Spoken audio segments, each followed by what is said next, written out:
వాళ్ళు ముగ్గురు కూడా బాధ్యత గల వ్యక్తులు. ఎలిగేషన్ చేసేటప్పుడు కొంత బాధ్యతగా చేస్తే మంచిగా ఉంటుంది. రైతులు పెద్ద ఎత్తున గడిచిన 2 రోజుల నుంచి ధర్నా చేస్తారు. రోడ్ల మీదకి వచ్చిండ్రు, అధికారులను దిగ్బంధం చేసిండ్రు. ఇవన్నీ మనం టీవీలో పేపర్లో చూసినటువంటి అంశాలు. ఆ ప్రాబ్లం ఏంది సాల్వ్ చేయాలంటే గవర్నమెంట్ ఏమి ఇనిషియేటివ్ తీసుకుంటుందో తీసుకోవాలి. అది పక్కన పెట్టి నా మీద ఏదో ఎలిగేషన్ చేసి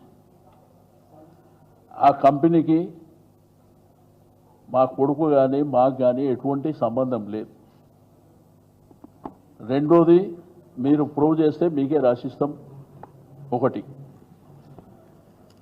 2016 అంటే 8 సంవత్సరాల క్రితం రాజమండ్రి ప్రాంతంలో పిఎంకే డిస్టిలేషన్స్ కంపెనీ అని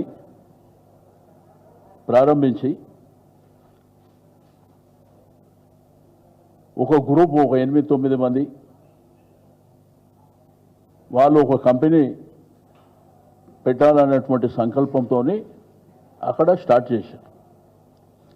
అప్పుడే వాళ్ళు డైరెక్టర్స్ ఎవరు ఉండాలి అవన్నీ డిసైడ్ చేశారు. అది 2016, 8 సంవత్సరాల క్రితం.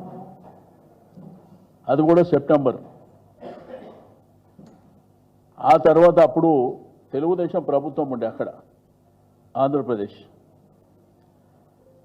అది వర్కౌట్ కాలే. ఆ తర్వాత 3 నెలలే అంటే 2016 డిసెంబర్లో అందరు రాజీనామా చేశారు. మీరు గూగుల్లో చెక్ చేస్తే క్లియర్గా తెలుస్తుంది. ఈ దాపరికం దాచిపెట్టేది ఏమీ లేదు.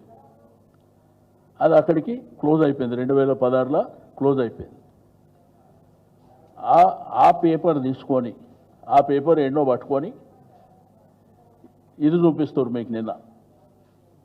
నేనన్నా బాధ్యత గల ప్రభుత్వం జరుగుతున్న పరిణామాలు ఏంది, రైతాంగం అక్కడ ధర్నా ఎందుకు చేస్తుండ్రు, అక్కడ కంపెనీ రావద్దని వాళ్ళు రోడ్ల మీదకి ఎందుకు వచ్చిండ్రో అది పరిష్కారం చేస్తే బాగుంటుంది. కానీ ఏదో టీఆర్ఎస్ పార్టీనే టార్గెట్ చేయాలి, మమ్మల్నే టార్గెట్ చేయాలి అనే సంకల్పం నిన్న మాట్లాడడం అది మంచి పద్ధతి కాదు. మీరు మాట్లాడేటప్పుడు అన్ని విషయాలు తెలుసుకోవాలి. ఫస్ట్ ఎలిగేషన్ చేసేటప్పుడు